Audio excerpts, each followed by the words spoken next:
there's some rumors out there, Ike, speaking of DBs, whether the Steelers should pursue Rams cornerback Jalen Ramsey. Now, the Rams in a bit of a transition period because they really don't have any draft picks. The dinner bill is due after their Super Bowl title. And so this is a player who signed a $100 million contract for 5 years. So he's making an average of $20 million on this deal.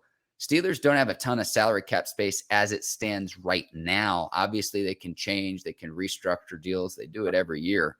But Ike, to me, the priority would be let's re-sign Cam Sutton. Let's maybe go after a DB in the draft because I know the Steelers don't draft based on position need. They draft on best available. But you've got some studs at offensive line, defensive line, and corner in this draft. And in this draft, you can get a position player, whether it's a DB in the first round, the second round, who's going to not quite do what Jalen Ramsey does, but can be your corner for the future. So that's how I would approach this. I would say no to this, just given his price tag. 28 years old and the elite level player, Ike. But, what do you make of these rumors about the Steelers potentially pursuing Jalen Ramsey? I mean, would you love to have a Jalen Ramsey on your team? Yes. Yeah. And just the personality. Jalen's just a damn dog on the field. And you can't coach that, So the question is, at what cost? And you just said it's going to cost you $20 per year. All right, Jalen, can we restructure your deal if you come to Pittsburgh?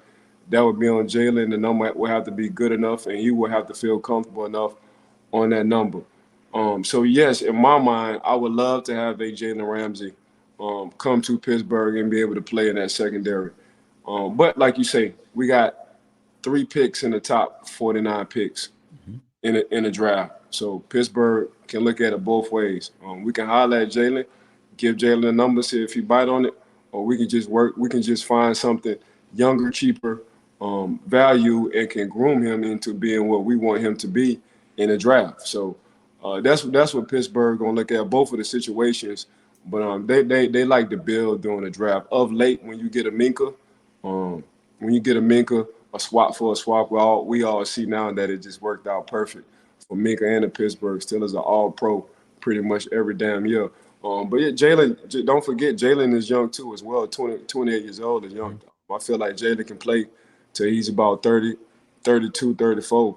It just depends on Jalen. So he still got 4 good years left in him to be able to play at a high level. So it just depends on what the Pittsburgh Steelers thinking. But then again, you can get you a 22-and-a-half-year-old kid and, groom him into being the Steeler that you want him to be during the draft. Can you imagine, though, you mentioned Minkah Fitzpatrick, Minkah and Jalen Ramsey paired together?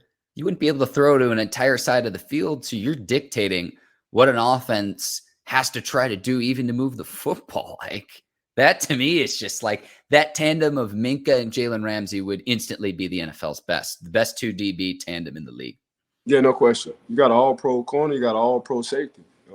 Both of them sitting in their prime. So and both of them, and Jalen comes with a huge personality on that field, and he brings the level of intensity sky high, satellite high, so say. So that will help a secondary as well too. You can only imagine how much he's going to compete in practice.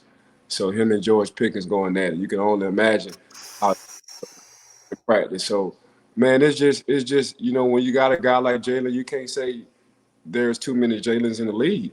There's only one Jalen. So you put him and Minkah back down that secondary, man. If you're that other corner, you better watch out because you're going to have a lot of.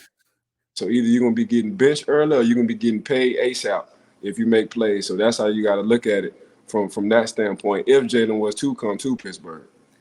That opportunity, Ike, and then if this were to come to fruition, and look, I mean, if I had to put a percentage on it, I wouldn't say it's high.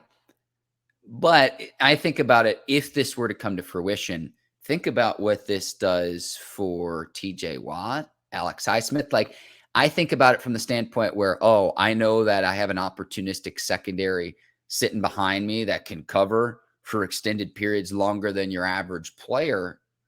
Okay, I am going to break Michael Strahan's single season sack record. So the confidence and the swagger that Ramsey brings to the table too, it's a great point. And honestly, something that I didn't really even factor in just because you look at his ability and, again, what he does to offenses, and based on reputation alone, Right. offenses aren't going to throw his way just because he's proven time and time and time again what he can do in this league.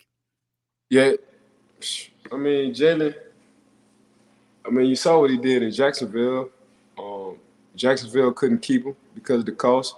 Then you saw what he did, wind up getting a Super Bowl, and he was like one of the missing pieces for the LA Rams. But then when you talk to like guys on his team, they say as soon as Jalen stepped on the field, like the intensity just went all the way up. Like he made everybody get better. They say iron sharpens iron.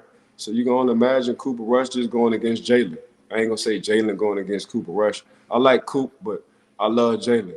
So you can just imagine, man, them practices and the intensity level of them practices. That's why I said if Pittsburgh was to get Jalen, him and George going at it. So you got a guy in his prime and you got a pup who's an alien.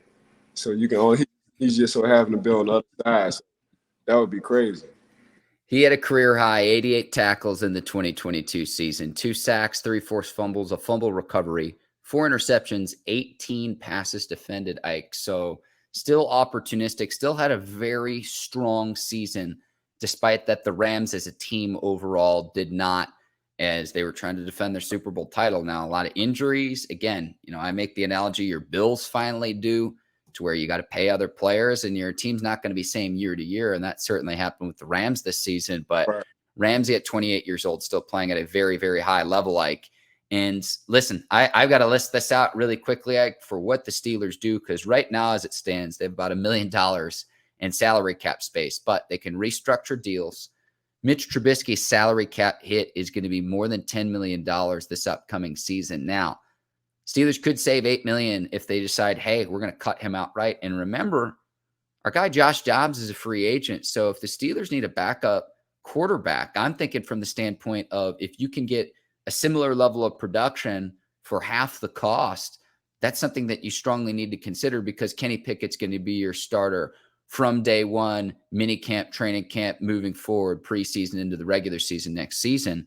So do you want to pay Mitch Trubisky that much money as a backup? You might need him, though, because Pickett got hurt with his concussions this last year. So whoever the backup quarterback is, that's going to be important. Now, I don't think Rudolph will come back, but that's something that the Steelers are going to have to figure out in the offseason. Few other players that the Steelers would save money if they cut before June 1st. William Jackson III, the corner that they acquired, they'd save more than $12 million. Miles Jack at $8 million, Akello Witherspoon at $4 million. Gunnar Olszewski at $2 million, Montravius Adams at $2.5 million, Ike. Look, some of those players will be back in 2023, Ike, but of everyone I just named, at least one of those players on that list will not be a Steeler in 2023. I promise you that. No, I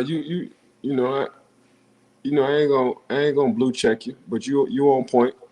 You on point right now. I ain't gonna verify you right now, but you definitely coming up in our meetings. And you about to get the blue check. So, but yeah, you ain't too far for what you're saying, Mark. You can't keep everybody. The salary cap does go up this year. I think it's going to be the highest ever in NFL history when the salary cap goes up. So we'll see when that sets. The Pittsburgh Steelers will have room to play with. Also, when in your GM and Omar Khan, he also deals with the cap and he's a salary guy. So you got a guy who pretty much do both. That was his forte before he became a GM. So he got a few tools in his toolbox when it comes down to adjusting the salaries and getting that cap to where it needs to get to. So yeah, they're going to restructure a few guys' contracts on that list. A few guys ain't going to be on the roster as well, but that's just a part of the business. But yeah, money is going to get moved. The cap will be as much money as the Pittsburgh Steelers need to work. They will figure that out. Absolutely. This is something that like every year I freak out about. You've helped calm me down with the contract restructuring is a big thing. And I remember a few years back, they had to do that with Ben in his final year, and you get creative with it. But when you do this for as long as both the Rooneys have, Omar Khan, his predecessor, Kevin Colbert, there's a reason why the Steelers have been as successful as they are. But yeah, moving money around is essentially what's happening here. Trying to read the tea leaves, though, as well, Ike.